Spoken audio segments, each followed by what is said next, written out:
দুই নাম্বার আদব হচ্ছে মসজিদে যাওয়ার সময় সবচেয়ে ভালো জামাটা পরে যাবে, সবচেয়ে ভালো পাঞ্জাবিটা পরে যাবে। জান তো আপনারা? না সবচেয়ে সিরাটা পরে যান? হ্যাঁ, অনেকের নামাজের জন্য একটা পুরান জামা আছে, সিরা পাড়া, এদিকে হাত উঠাইলে দিতে দেখা যায়, আছে না নাই? সবচেয়ে সিরা পাড়াটা রাখে নামাজের জন্য, কপাল পোড়া।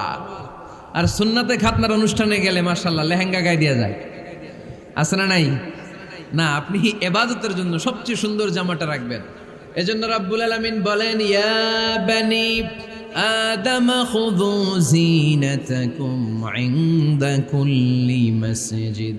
ও বনি আদম, তুমি যখন আল্লাহর ঘর মসজিদে ঢুকবা, ও বনি আদম, তুমি যখন নামাজের মুসল্লায় দাঁড়াবা, তোমার সবচাইতে দামি সবচাইতে সুন্দর জামাটা গায়ে দিয়ে তুমি নামাজে দাঁড়াও।